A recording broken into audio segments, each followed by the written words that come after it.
She was the girl with stars in her eyes and a tiara made of daisies. He was the boy who promised forever before he even knew what love meant.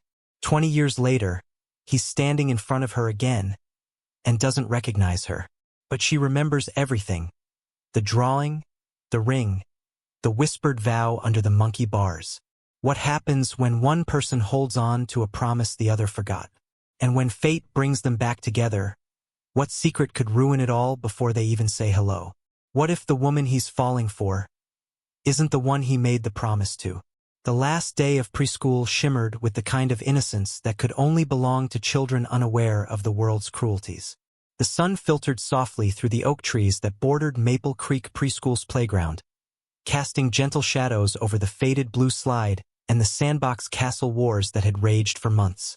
Aiden wore a paper crown made during craft hour, slightly crooked, and Luna's dress had grass stains from tumbling down the hill too many times. They had been inseparable all year, laughing until their stomachs hurt, trading snacks under the table, whispering nonsense during story time. But that day carried a weight neither of them could name. As their parents waited by the gates, Aiden turned to Luna, his tiny hands holding a plastic ring from a vending machine. "When we grow up," he said with utmost seriousness, "I'm gonna marry you." Luna blinked, then giggled, but not mockingly. It was the laugh of a girl who believed him completely. She stuck out her pinky, and he hooked his in return, sealing the vow. Neither of them knew that would be the last moment they shared for nearly 2 decades. Life moved fast after that. Aiden's family relocated to a different city that summer after his father lost his job. The boxes were packed quickly, and there was no farewell party. No goodbye note or phone number exchanged. At 5 years old, Aiden barely understood the finality of it all. But for weeks after the move, he'd cry quietly into his pillow, clutching the little ring that now lived in a tin box beneath his bed. That simple promise became something sacred, something that gave him comfort in unfamiliar surroundings. He carried it with him, not in speech but in spirit. Even as he grew older and the world demanded more cynicism, a part of him still believed in that vow under the monkey bars. His mother noticed his fixation on the ring but chose not to interfere. "Let him dream," she once whispered to Aiden's grandmother. "Maybe that's what will keep him soft." By middle school, Aiden had become quiet, focused, and reserved. While other boys chased girls and chased trouble, Aiden chased lines, blueprints, sketchbooks, buildings. Architecture fascinated him. The way things could be built and rebuilt, how foundations could endure or fail.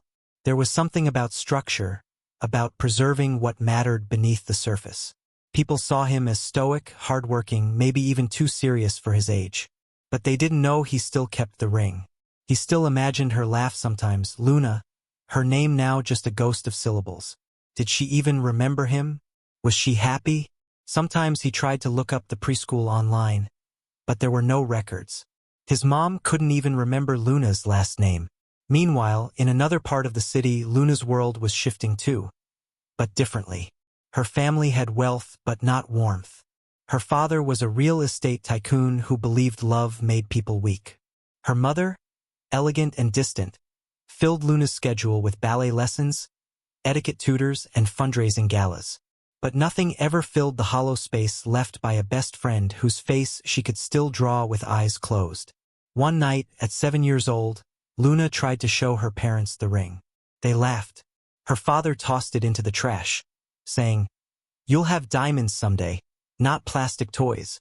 She fished it out when no one was looking and hid it inside a music box. That music box would move with her to 5 different houses, through boarding school dorms, and eventually to her Manhattan penthouse. The song it played, a lullaby, still made her cry, but she never knew why. Years went by. They both changed. Aiden grew taller, quieter, sharper. He attended community college before transferring to a top architecture school on scholarship. Luna rebelled quietly, choosing a degree in art history instead of business, much to her father's dismay. She smiled for photographs, but her journals were filled with sketches of a boy in a paper crown. They dated other people, navigated heartbreaks, questioned who they were becoming. But something unspoken tethered them to a promise neither fully remembered. Aiden through design, Luna through memory. They had no idea they were walking parallel paths, destined to cross at a point neither could predict. On the eve of Aiden's graduation, he found the ring again. It had been years since he last touched it. He almost threw it out, thinking it childish, until he stopped. That promise had made him the man he was.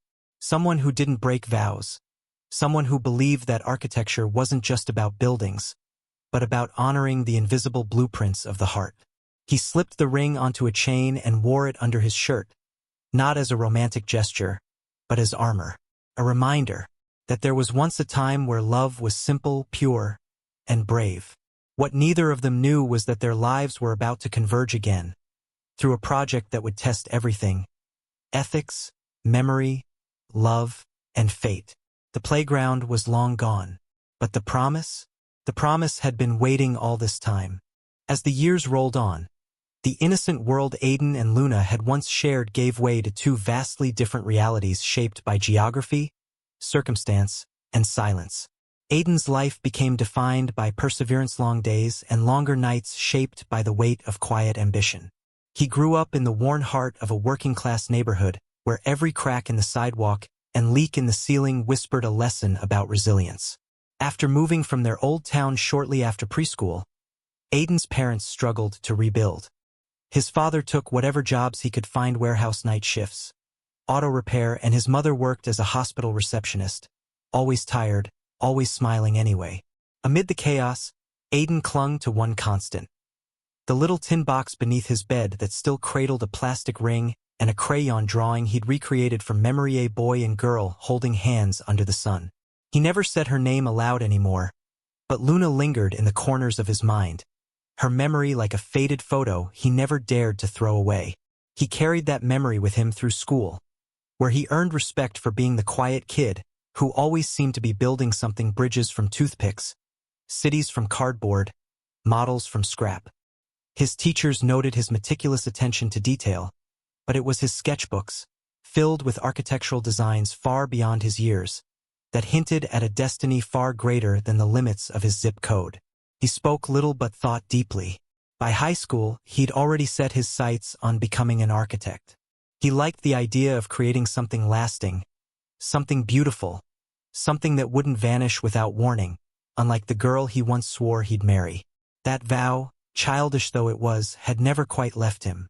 While others treated their first loves like a distant dream, Aiden treated his like a sacred thread, a vow of authenticity in a world addicted to pretense. On the opposite end of the city, literally and figuratively, Luna lived inside a snow globe of wealth and isolation.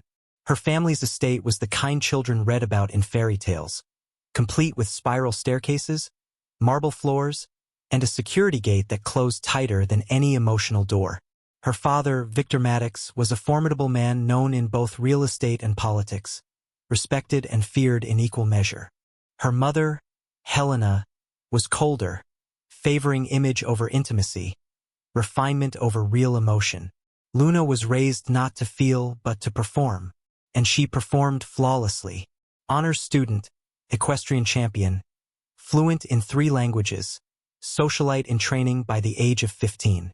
But late at night, when the world stopped watching, Luna would lie awake, her fingers tracing the lid of a music box buried in her dresser drawer.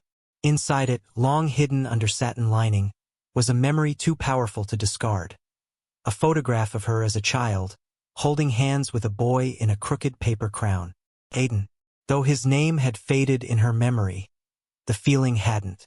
The contrast between them only grew sharper with time. Aiden's world demanded that he fight for every inch of progress. Luna's required that she hide her spirit to maintain the illusion of perfection. In college, Aiden earned a scholarship to study architecture at a prestigious university, where he stood out for both his talent and his silence. He had no time for relationships, no energy for small talk. Yet late at night, his drawings often included parks with curving monkey bars and courtyards framed by daisy gardens. He never consciously inserted Luna into his work, but she lived there just the same, a ghost in the geometry. Luna, meanwhile, rebelled against her upbringing the only way she knew how: by majoring in art history, not finance. Her father considered it a phase, her mother called it a waste. But Luna found peace in gallery halls and forgotten frescoes. She was searching, always searching, for something that felt like home. Fate began weaving its invisible threads again during the winter of Luna's junior year. Her mother passed away unexpectedly, and as Luna sorted through her personal effects, she stumbled upon a journal filled with candid reflections, a side of her mother she had never known. One entry read, "Luna and her sandbox prince. He gave her a ring today. She says she'll marry him. Maybe children know more about love than we do." Luna sat still for hours, staring at those lines. The boy had been real. The promise had been real. Her chest ached with longing and confusion. The idea that someone, somewhere, had once meant forever when forever still meant nothing, it stayed with her. In Aiden's world things were going well. He was hired by a prestigious architectural firm. But fate, as it often does, had been patiently waiting. When the city announced a new community library project in the downtown arts district, Luna's family won the development bid. Despite her objections, and Aiden's firm was chosen for the design. Aiden was assigned as the lead architect. The project would span 2 years. The budget was astronomical. The board of advisors included representatives from Luna's nonprofit, though neither of them knew yet. Not yet. As the plans were finalized and timelines drawn, Aiden visited the empty lot where the library would rise. He stood in the middle of it, the cold wind tugging at his coat, and felt an odd sensation, like déjà vu mixed with longing. He didn't know why, but it felt like something important was about to begin. Something he'd been waiting for without realizing it. In a different office, Luna received a briefing on the project and paused when she saw the name of the lead architect. "Aiden Cole," she whispered. Something about it tugged at the corners of her memory. A feeling, a shadow of a promise. She stared at the name for a long time, unaware that somewhere, just a few blocks away, he was doing the same with hers. The first time Aiden stepped into the boardroom on the 24th floor of the Maddox Arts Center, he noticed how the glass walls reflected everyone's faces back at them, fractured and overlapped, like memories struggling to align with the present. The table was sleek, the chairs designed more for aesthetics than comfort, and the air was perfumed with a citrus scent so faint it seemed engineered. He stood near the head of the table, sketchbook in hand, waiting to present the initial concepts for the new public library. Beside him was Sylvia, crisp in a charcoal suit, her hand brushing his briefly under the table. A silent, possessive gesture. Across from him sat Luna, poised but distracted, flipping through a packet she hadn't really read. The moment their eyes met, the world seemed to hesitate, just slightly, as if fate itself paused to take a breath. But neither said anything. No gasp of recognition, no flicker of memory, just a strange pull like a question asked by the heart before the mind can catch up. Aiden didn't recognize her, not fully. There was something about her that made his breath falter for a second, something he couldn't place. A familiarity in her gaze, or the way she tilted her head while listening. Luna, on the other hand, didn't make the connection either, though her heart had an odd reaction, a flutter just beneath her ribs as he spoke with quiet conviction about the importance of architecture that served community. His voice was measured, thoughtful, and, without knowing why, she found herself hanging on every word. She took mental notes of the way he leaned forward when discussing access to sunlight, how he spoke of curved lines over sharp angles to make spaces feel safer. It wasn't just his ideas, it was his presence. It stirred something buried. She didn't know it yet, but the child inside her did. In the days that followed, their interactions remained professional, even distant. Sylvia often intercepted communication, filtering emails, making scheduling decisions, and positioning herself between Aiden and Luna with unspoken authority. She noticed the subtle exchanges. How Luna lingered near Aiden after meetings, or how Aiden sometimes looked like he was about to say something, only to retreat into silence. The tension was there, unspoken but thick. Something was circling just beneath the surface, and Sylvia felt it like a shift in wind before a storm. But she wasn't one to show insecurity. She played the long game. She'd built her entire career on navigating power structures with elegance and ruthlessness. If Aiden was having doubts, she would anchor him with results. As the library project moved forward, Aiden found himself pulled toward Luna for reasons he couldn't explain. He told himself it was professional curiosity. After all, she was deeply knowledgeable about the neighborhood's cultural history and had been instrumental in securing the project's public art funding. But the truth was Messier. She intrigued him, not in the way Sylvia did with ambition and polish, but in a way that felt oddly nostalgic. Like something he'd lost and didn't know he missed. During one design review, Luna pointed out an architectural feature that mirrored a structure she remembered from childhood. A sloped canopy that shielded a playground sandbox. Aiden froze. The sandbox. He hadn't thought of one in years. He almost said something, but stopped himself, unsure if it was just a coincidence or the edges of something far more delicate. Luna began digging through old files, trying to place where she'd heard the name Aiden Cole before. It wasn't a common name, but it also wasn't unique. She searched her school files, tried old social media searches, but found nothing definitive. Then, one evening, while sorting through a storage trunk that had belonged to her late mother, she found a shoebox labeled Luna Little Treasures. Inside were preschool drawings, faded and wrinkled with time. There it was, a scribbled picture of a stick-figure boy with a paper crown, holding hands with a girl in a blue dress. On the back, in a child's scrawl, were the words, "I promise to marry Luna. Love, Aiden." Her breath caught. Her heart broke into a gallop. It was him. She couldn't believe it. The quiet architect, so self-contained and formal, was the same boy who once gave her a ring made of plastic and faith. She stared at the drawing for hours, replaying every encounter, every meeting, every look. How had he forgotten? Did he forget? Or had he simply buried it under adulthood like so many childhood dreams? She didn't know whether to tell him or how. Part of her feared he wouldn't believe her, or worse, that he wouldn't care. She tucked the drawing into her purse and resolved to wait. Not long, just until the right moment. The right moment nearly came during a site walkthrough. The construction site was loud, dusty, and chaotic. Amid it all, Aiden and Luna stood alone by the foundation where the library's children's wing would be built. She turned to him, the drawing burning a hole in her bag. "Do you believe," she asked softly, "that something small from childhood can shape who we become?" Aiden looked at her, caught off guard, the wind sweeping a strand of hair across her face. "I think the things we don't understand are sometimes the most powerful," he replied, then walked away before she could respond. She didn't pull out the drawing. Not yet. Aiden returned home that night and, uncharacteristically, opened the tin box buried in his closet. The plastic ring was still there, still gleaming faintly, absurd in its childish simplicity. He didn't know why he'd kept it this long.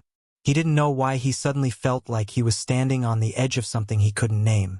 He didn't know that a few blocks away, Luna was holding a drawing that could shatter everything he thought he'd forgotten.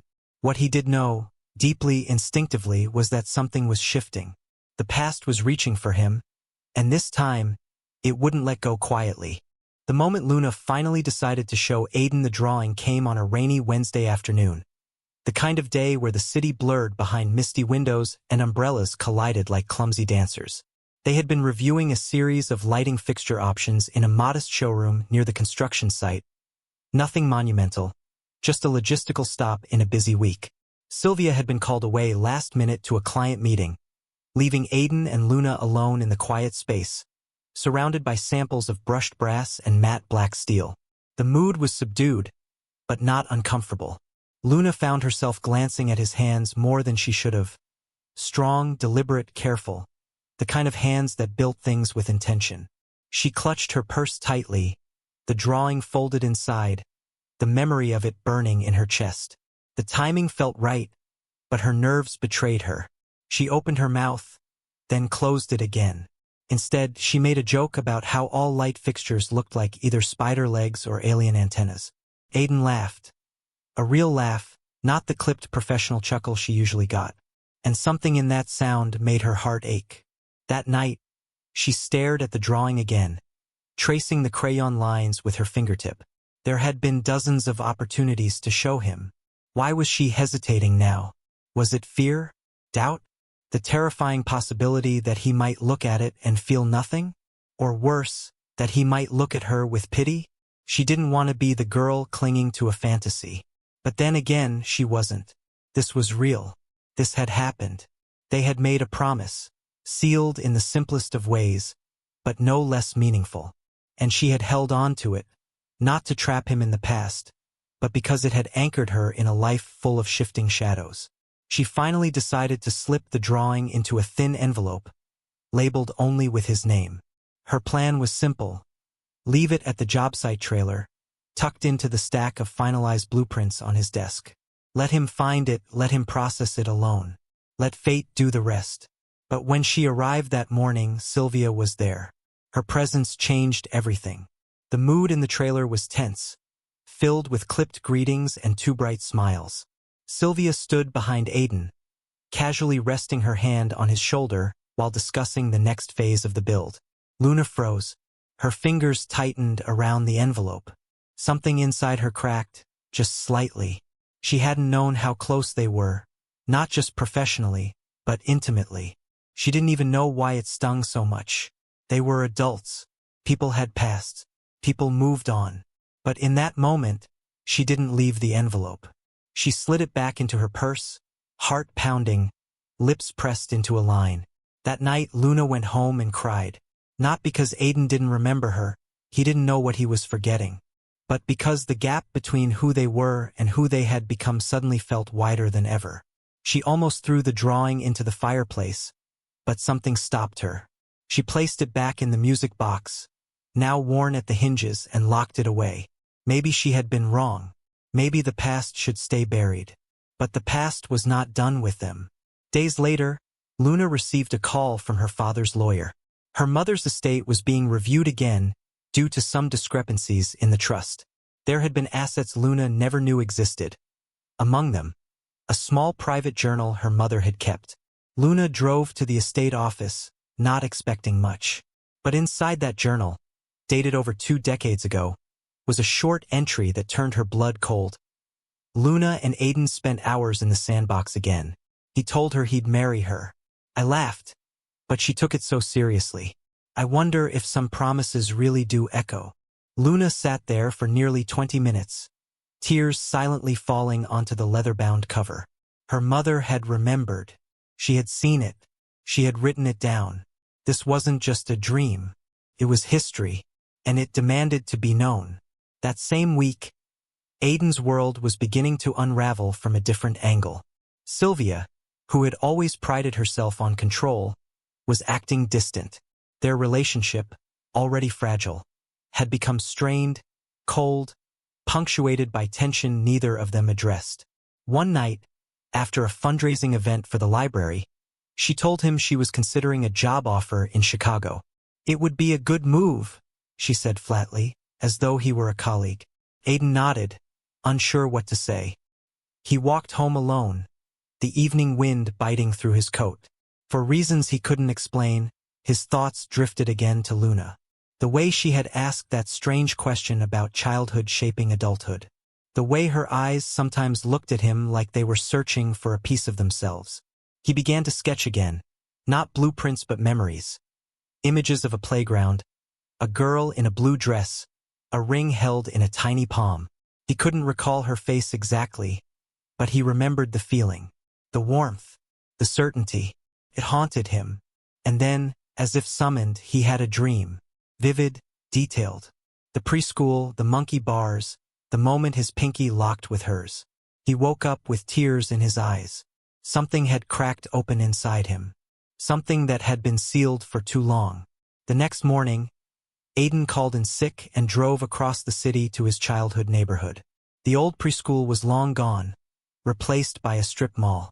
But as he stood there, cars rushing past, he felt the full weight of something intangible, like the ghost of a promise whispering through time. He reached into his coat and pulled out the tin box, now dented and old. The ring inside still gleamed faintly. For the first time in years, he said her name out loud. Luna. The word lingered in the air like smoke. Back at the art center, Luna walked into the trailer again. This time, Sylvia wasn't there. Aiden was alone, sitting at his desk, staring blankly at a piece of paper with a sketch of a girl and a crown. Luna stepped forward, and before she could lose her nerve, she slid the envelope onto his table. "I think this belongs to you," she said softly. Aiden looked up, startled, meeting her eyes. Something flickered across his face. He picked up the envelope, opened it, and stared at the drawing. For a moment, neither of them spoke. Then his hands began to tremble. He looked at her again, really looked at her. And this time, something behind his eyes broke wide open. Aiden couldn't speak at first. The room seemed to constrict around him as he stared at the drawing. The childhood version of himself captured in shaky crayon strokes with a promise that now felt like prophecy. His fingers trembled slightly, brushing over the word Mary, misspelled with innocent confidence. His mind flickered through the faces of the women he'd dated, the paths he had taken, the quiet ache that never went away no matter how full his calendar became or how many awards he won for clean design. It was Luna. It had always been Luna. When he looked up again, he saw her differently. Not just as the polished art advisor or Maddox heiress, but as the little girl in the sandbox with grass-stained knees and a daisy in her hair. He stood slowly, not sure what words could possibly bridge decades of silence. But before he could speak, Sylvia walked through the door. She paused when she saw them. Aiden standing, Luna beside the desk, the drawing in his hand. The room stilled like a held breath. Sylvia's eyes dropped to the paper, then returned to Aiden's face, her expression unreadable. "Is there something I should know?" she asked, her voice razor-thin. Aiden couldn't lie, not anymore. "We knew each other," he said carefully. "When we were kids." Sylvia's jaw tightened. "So this is what? A nostalgia trip?" Her tone was dismissive, but her eyes said otherwise. They blazed with hurt, confusion, suspicion. Luna opened her mouth to speak but stopped. She didn't want to be the wedge. She didn't want to be the reason someone else bled. So she stepped back, nodded at Aiden and said quietly, "We'll talk later." After Luna left, the silence between Sylvia and Aiden was suffocating. He tried to explain, but his words came out tangled, inadequate. Sylvia listened, then placed a hand on the table and leaned in. "I knew something was shifting," she said, her voice calm but cold. "I just didn't realize it had started before I got here." Aiden looked down, guilt clawing at his ribs. "I didn't mean for this to happen," he muttered. "No," she said. "You just let it." She left that night, not with a dramatic storm out, but with quiet finality, the kind that hurts worse because it offers no closure. Aiden sat in the empty trailer for hours, the drawing still on the desk, now heavy with consequence. He had lost something, maybe more than he realized. The following weeks were a blur of tension and unspoken words. Luna and Aiden didn't speak directly, each unsure of how to navigate the aftershock. The library project moved forward, but their interactions were carefully choreographed, guarded. Luna avoided lingering glances, and Aiden buried himself in renderings and site visits.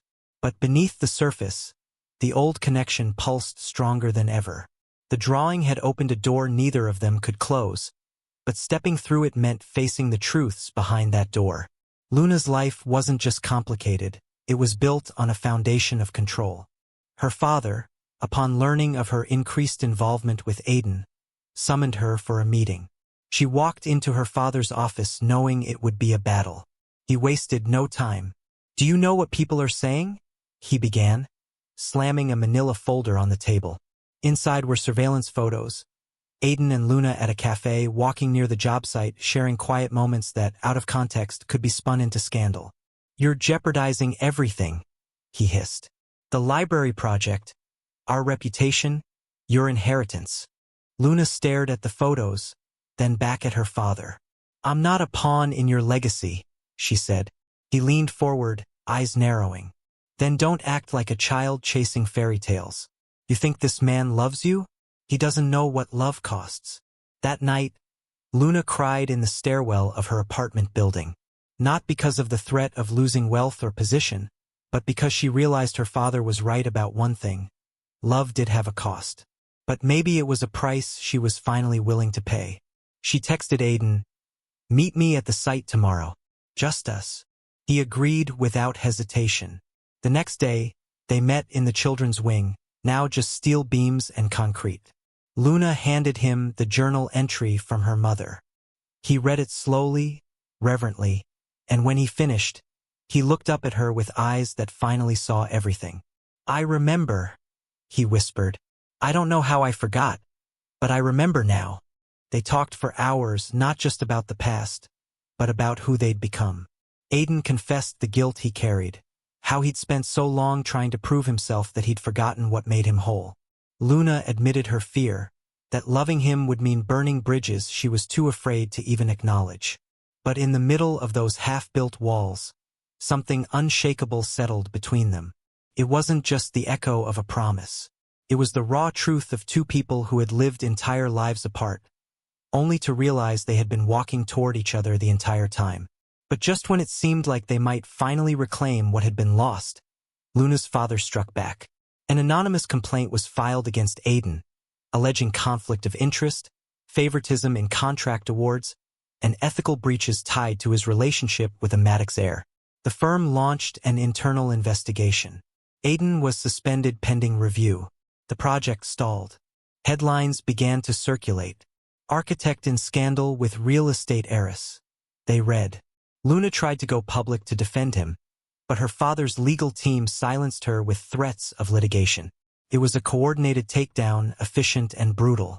Aiden withdrew, retreating into the silence he'd always used as armor. He packed up his apartment, unsure if he'd even stay in the city. The tin box with the ring went into his bag last.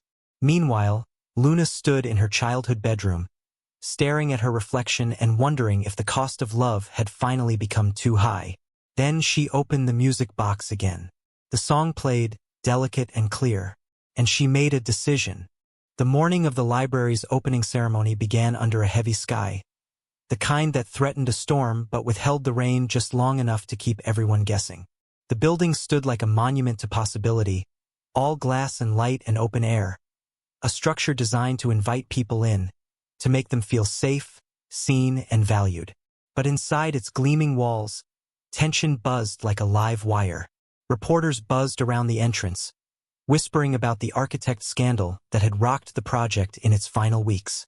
The firm had reinstated Aiden after an internal review cleared him of wrongdoing, but the damage had been done.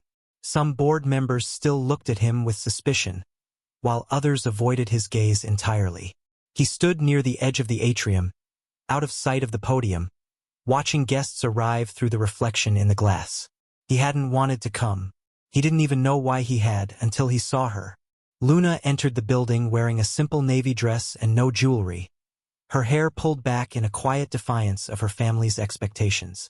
She moved through the crowd like someone on a mission, eyes scanning until they landed on him.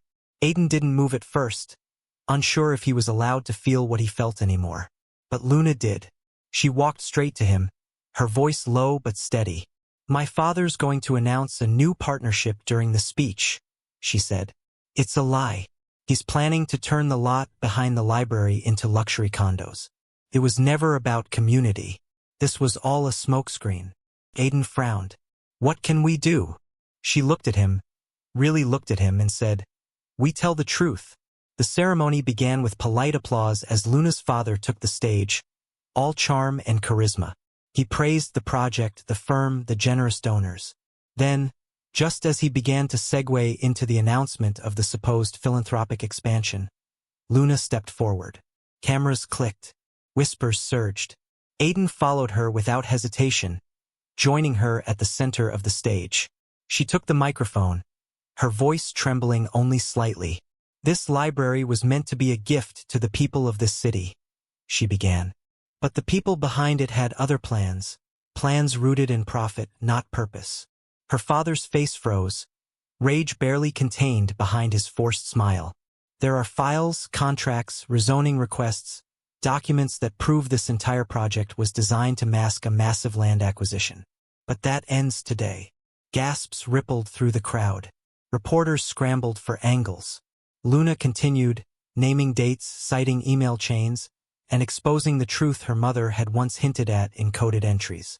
Aiden stood beside her, silent but solid, the embodiment of a vow made long ago.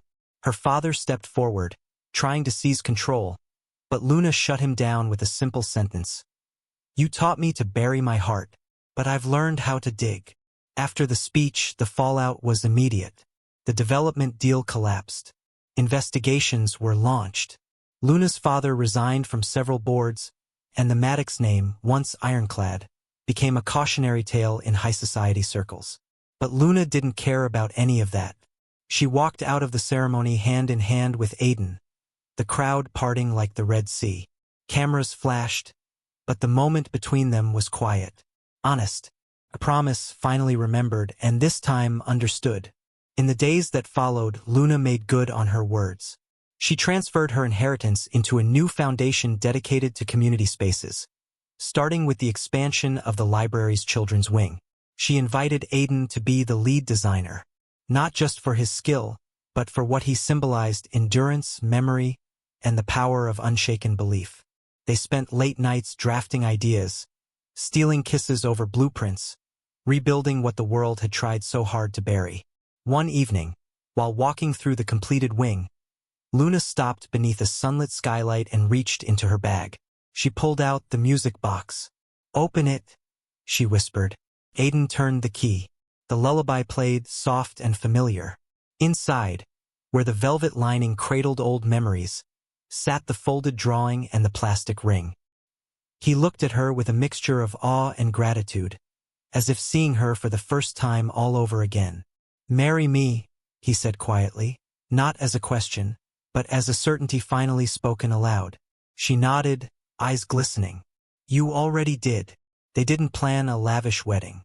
Instead, they held a small ceremony in the reading garden behind the library, surrounded by children, storybooks, and the sound of wind through leaves. Mateo officiated. Sylvia even attended, offering a nod of respect that meant more than any speech. As they exchanged vows, a little boy and girl nearby giggled over a tin box filled with toy rings and crayon portraits. History, it seemed, had a funny way of repeating itself. And yet, not everything was wrapped in a neat bow. Luna still received letters from distant relatives urging her to reconcile with her father. Aiden still wrestled with the part of him that wondered if he was enough. Enough for her, enough for the dream. But every time doubt crept in, they returned to the place where it all began.